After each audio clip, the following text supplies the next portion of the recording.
Well, hello, Nativity Bible heads. It is Dr. Wayne, and it is time for Sunday morning Power Bible Study. Yeah, Sunday, October 24th. This is, if you're scoring at home, proper 25B. Yes, we are in Job. We have our last reading from Job in this, like 4 or 5 weeks. Of course, a psalm that goes along with that, another reading from Hebrews, and then our reading from Mark chapter 10. And I didn't realize until after, it was like a week after I recorded my Power Bible Study for last Sunday, that I had not covered the gospel, because I saw that the time had gotten to where it was, and it was like, oh, out of time, so I must have been done. It didn't even occur to me until I thought about it anyway, it's all right, I'm sure. I doubt if any animals were harmed in the filming of this episode. Okay, so Job, chapter 42. So, this is the last chapter of Job, okay? So, if you haven't been following along with Job, we really have to, this last snippet means nothing unless we understand what's been going on. So remember, Job is a man who is righteous in the eyes of the Lord, okay? And there's a little discussion in the heavenly council between God and the sons of God. This is the lingo we get. And there's one who's particularly called the Satan, right? The adversary, the one who is like always pushing against. Well, this Satan suggests that, man won't serve God unless man is sure that God is rewarding him for something. And God says, well, I'm not so sure. Have you seen my servant Job? And God is like so sold on who Job is and his integrity that he says, you know what? Do what you will with my man Job. You know what? Just spare his life. And so all this kind of calamity goes on against Job. His so-called friends come to comfort him. And they all are very clear on, God's motivation in you suffering like this is that you've got to have done something wrong. What have you done? What have you done, Job? Oh, what have you done? Well, we already know Job has done nothing wrong. And so Job, rightfully, he doesn't listen to his friends. He maintains his integrity. His response is basically to cry out to God saying, I really want a hearing here. I need a chance to present the evidence. And he never doubts the motivations of God. He only doubts the actions. He's questioning the actions of God. That's why he wants this this hearing. Well, while all his friends, they basically represent conventional wisdom. Conventional wisdom is the kind of wisdom that claims to have insight into the motivations of God. Job isn't so concerned about the motivations. He just sees the reality, and then we got that answer from God's, from the whirlwind, like, where were you when I created the earth, and what were you about, and yada, yada, yada. Job's response is chapter 42. And we've got to remember that God is counting on Job to prove that there is righteousness just for righteousness' sake. God's viewpoint is that Job will serve him without motivation, because simply that Job loves God. It's as though God needs Job, Job needs God. There's like this partnership. The picture is that of partnership, and the overall point is a denigration of popular wisdom. Yeah, so then enters chapter 42. Job answered the Lord, I know you can do all things, and that no purpose of yours can be thwarted. Now, some exegetes and scholars will say that this is actually him saying, he's actually saying it in second person, you know that you can do all things, and that no purpose of yours. I don't know that it really matters, because he's stating a fact. I don't think he's stating something that he's just learned, okay? I believe that all he's doing is stating what's already so. This isn't, even if it is in the first person, it's not something that he's just now learned, which means that the second person is just as powerful. You know, it's like, this is nothing new. This is nothing new. And then he quotes God, okay? The first half of chapter 3, or verse 3, is he's quoting out of what God had said. He said, who is this that hides counsel without knowledge? That's what God had said to him. And so Job's response to that is, therefore I have uttered what I did not understand, things too wonderful for me, which I did not know. And then he quotes God again. Hear, and I will speak. I will question you, and you declare to me. Remember, Job had been requesting a hearing from God, but God responded with, hear, and I will speak. I will question you, and you will declare to me. Okay. Verse 5 is Job's response to this quote of God. I had heard of you by the hearing of the ear, but now my eye sees you. I had heard of you by the hearing of my ear. This is Job saying, I've heard a whole lot of talk about God. I've heard a whole lot of people saying all kinds of things about you, God. Not all that valuable, but boy, oh boy, do people like to talk. But now my eye sees you. Job had never fathomed that God could create a creature that could act totally autonomous to him. Job is realizing this about himself, and he's realizing now about God. His response here is an aha of, oh, wow, I am in partnership with God. Therefore, and he says, I despise myself. I don't think it's a good translation. I think it's more of the kind of verb that's expressing like, I'm standing down, okay? I'm yielding, yield. I think that's a better, therefore I yield. I yield. This is Job's exclamation of realizing that, you know what? I don't know everything. I don't know what I need to know. Job, we were told by God, he's righteous, and all through the book and the face of his friends, Job continued to maintain his righteousness. He is in partnership with God. In fact, all the suffering that he undergoes is emblematic of the kind of suffering that happens to God in the way that we treat God in this world.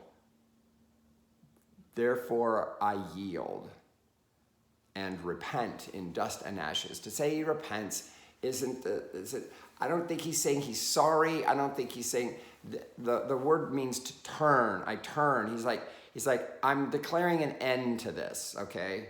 Therefore, I repent in dust and ashes. This is a physical expression or a physical manifestation of a way to express oneself by saying that this is done. This is done. In the end, what Job didn't realize was that God needed Job as much as Job needed God. What we get in the book of Job is partnership between divinity and humanity. You know, after this, there's an epilogue in verses 10 through 17 where it says, "And the Lord restored the fortunes of Job when he had prayed for his friends, and the Lord gave Job twice as much as he had before." Interesting to recognize that the Lord gave Job twice as much as he had before. That's could be a reference to fulfillment of God saying, yeah, I stole from you, Job, and I'm paying it back, just like the Deuteronomic law requires. That's what you would do when you stole from somebody. You would repay them twice as much. Then there came to him all his brothers and sisters and all who had known him before, and they ate bread with him in his house. They showed him sympathy and comforted him for all the evil that the Lord had brought upon him, and each of them gave him a piece of money. A piece of money, that's an interesting expression, a casita, and a gold ring. The Lord blessed the latter days of Job more than his beginning, and he had 14,000 sheep, 6,000 camels, 1,000 yoke of oxen, and 1,000 donkeys. He also had 7 sons and 3 daughters. He named the first Jemima, the second Keziah, and the third Karen-Hapuk. Well, guess what? These names are actually names of other things. Jemima is the name of like a turtle dove that would go coo, coo. So this has to do with the hearing. The second, Keziah, this is like cassia, the cinnamon, that spice, something smell. And the third, Karen-Hapuk, which had to do with, it was like a blackening makeup for the eye, that which you would see. So we have the senses being restored, the senses of hearing, of smell, of sight. The idea that all of that is being restored symbolically in the names of these daughters. In all the land there were no women so beautiful as Job's daughters. See, this is metaphorical for the restoration of the senses of hearing, taste, smell, sight, okay? And their father gave them an inheritance along with their brother. This was unheard of. This was unheard of. Girls didn't get the boys got the inheritance, but these daughters, whose names represent that gift of sensory perception that he was given back, receive inheritance, investment, okay? This is all metaphorical, okay? After this, Job lived 140 years and saw his children and his children's children 4 generations, and Job died old and full of days. What we have in the book of Job is the story of man and God, God and man, in partnership with each other, showing the world what goodness looks like. Goodness is just goodness for goodness sake. Goodness does not have motivation. Goodness isn't trying to earn anything. Goodness is its own reward. Integrity is its own reward. And you know what happens to that? It gets trampled on. Yes, the world will trample on integrity. The world will trample on those who maintain righteousness. That's just what happens in the world. And it doesn't matter. None of that matters. That's the story of Job. The whole story is metaphor, okay? This didn't really happen. This is a teaching in the world of wisdom that tells us the way God is with us and the way we are with God matters. It matters to God, and we are in partnership with God in maintaining sanity in the world due to the fact that we are willing to serve God simply for the fact that that's who we are. That's who God has created us to be. And we're not doing it out of a motivation to be rewarded by God, and that ill things that fall upon people aren't the judgment of God. None of that. I think that's a great lesson. Anyway, we're going to move on. Psalm 34, just the first 8 verses. By the way, Psalm 34 is one of those psalms that is an acrostic. What is an acrostic?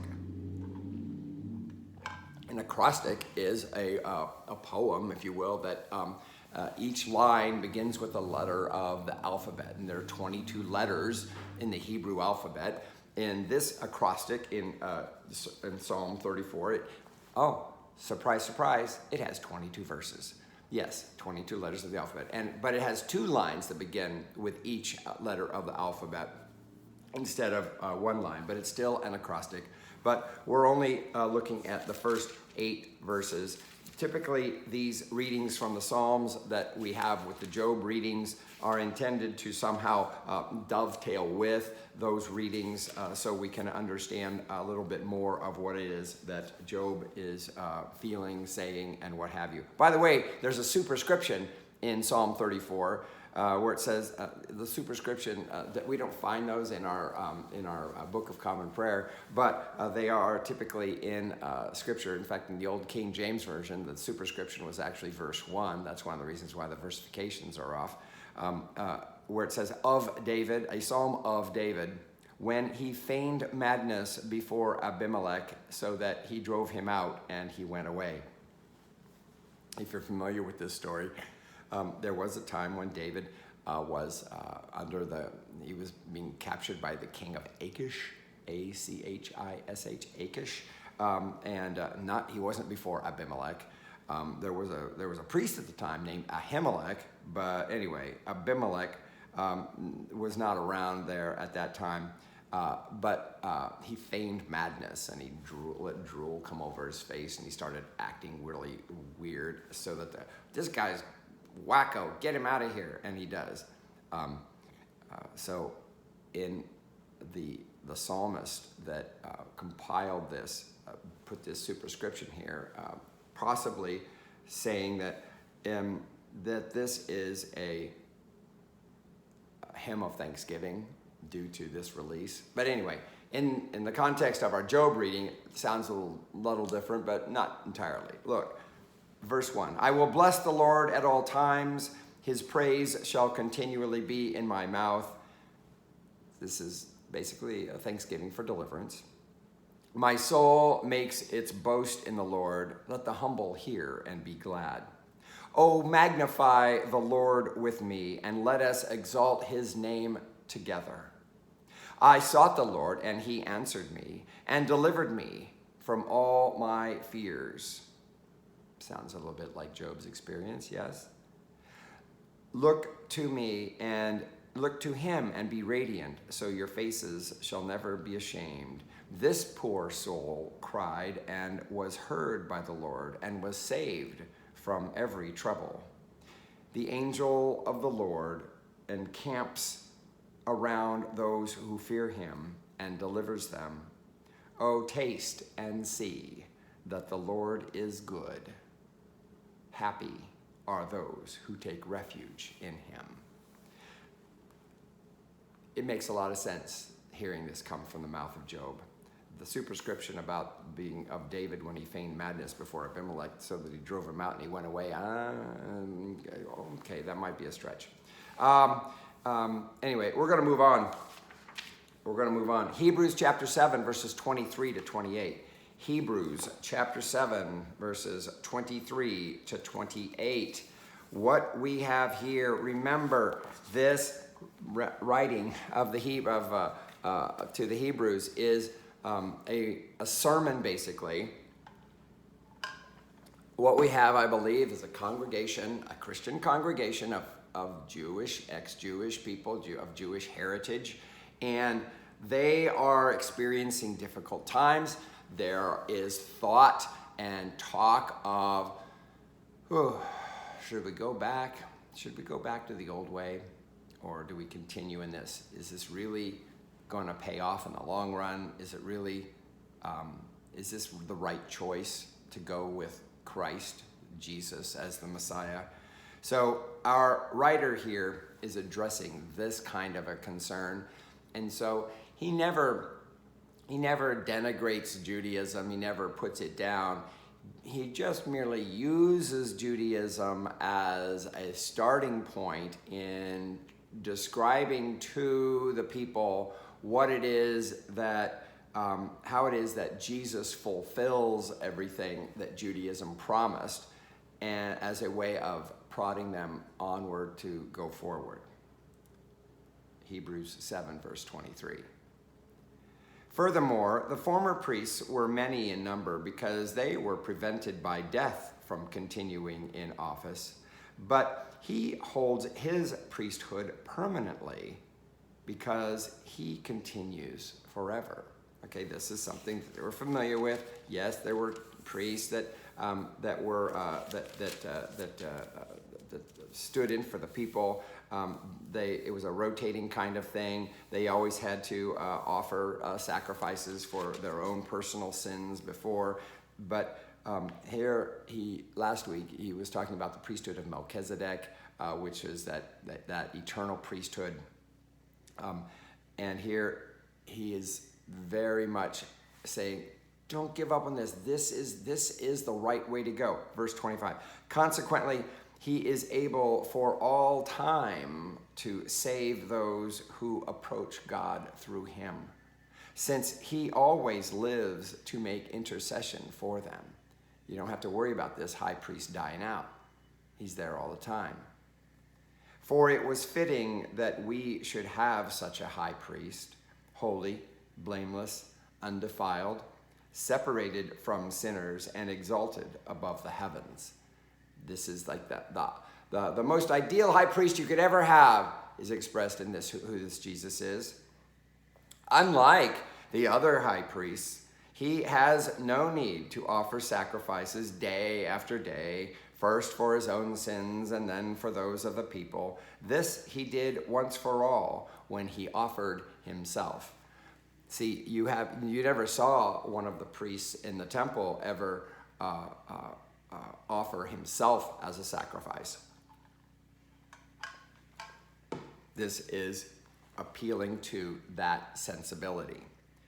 Verse 28, the last one. For the law appoints as high priests those who are subject to weakness, but the word of the oath, which came later than the law, appoints a son who has been made perfect forever.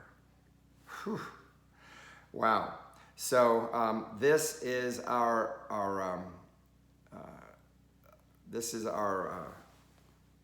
epistle lesson. This writer of Hebrews is just really encouraging them. Don't turn back. Don't turn back. There is much to be gained. It might not feel like it's worth it yet, but it is. It kind of dovetails a little bit with the experience of Job too, if you think about it, right? Well, we're going to move on to Mark chapter 10, verses 46 to 52. Mark chapter 10, verses 56 to 42. This is the last segment of the middle portion of Mark's gospel. The middle portion of Mark's gospel is that portion where there was a transfiguration. There is a confession. Who do the people say that I am? And there's rebuking going on. And Jesus 3 times tells of his passion, of his upcoming death, and the fact that the disciples, and they never totally get it. In fact, they're off in la land, are having arguments over who's the most powerful, this and that. And this final tidbit here of them. It's right before he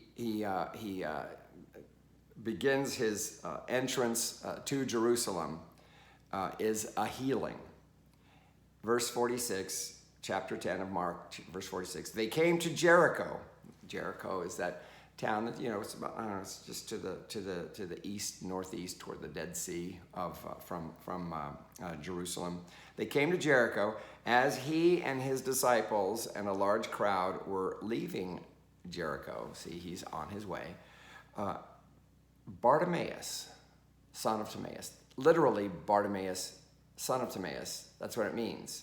Bar is, okay, in Hebrew, Ben is son of. In Aramaic, bar means son of.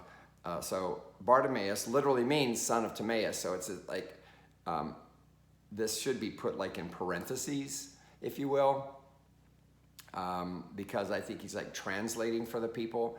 Or maybe he's just really trying to emphasize this name, Timaeus, son of Timaeus. And I think you're going to get a little bit of that in my sermon Sunday, because of there's a work by Plato about called Timaeus, and it. I don't give anything away, but Google Timaeus and see what you see, and see what what kind of a conflict there is. A blind beggar was sitting by the roadside. Jesus has encountered people before who've needed healing. He's encountered women who need healing. He's encountered men who need healing. We hardly ever get their names. This one, not only do we get their name, but we get it twice. Bartimaeus, son of Timaeus. There is something that he's wanting us to get about this name that we didn't need before, but apparently we need it now. Okay? When he heard that it was Jesus of Nazareth, he began to shout out and say, "Jesus, son of David, have mercy on me." We don't hear this son of David thing very often. Son of David is a highly messianic cry. It's also highly political, highly militaristic, technically accurate, but mostly not in the way of the way Jesus wanted people to think of him. But this man who represents something of the philosophical world is recognizing Jesus, not maybe necessarily who Jesus wants to be recognized as the best as it, but Jesus hears something different in this man. Look what he says, or look what happened. Look at the response. Many sternly ordered him to be quiet, but he cried out even more loudly, "Son of David, have mercy on me." Yeah, I'm getting ideas from my sermon here, but this is not unusual. We've seen it before, where the disciples are saying to the people around Jesus, like, "Be quiet, don't bother him," that kind of thing. Jesus stood still and said, "Call him here."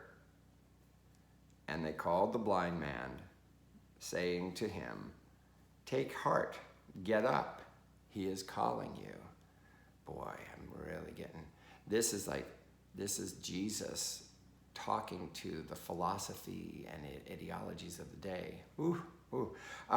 Take heart, get up, he is calling you. So, throwing off his cloak, he sprang up and came to Jesus.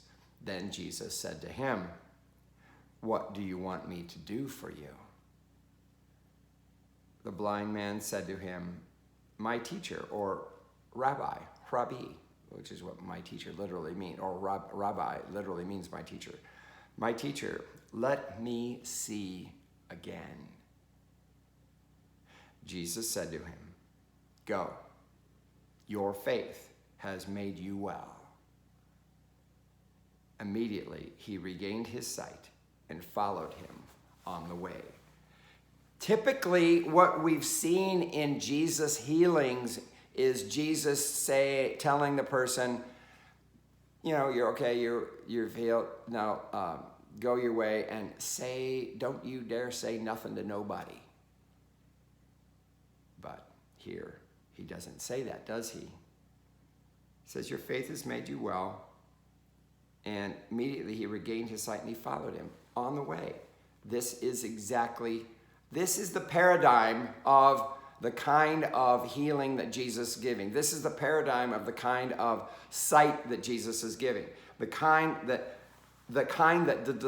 the disciples had not given precisely. The disciples were very much still in their own world. They were still in their own blindness. They were unwilling, actually, to have their eyes opened. But this man demonstrates what Jesus came to do and came to heal, which is those who recognize their blindness and the power of Jesus and his ability to remove that barrier for them. And that's what makes it possible then for them to follow him. Remember, where was Jesus going? Yeah, he was going to Jerusalem. He was going to fulfill his work on the cross, on Calvary, and for him to not, push the man away, say, no, just go your way. And no, what we would say if Jesus would push people aside and say nothing, would say, well, this time is not yet. Well, the time is now, yet. It is yet. The time has come. So this man's choice to follow him is due. And he represents something much bigger.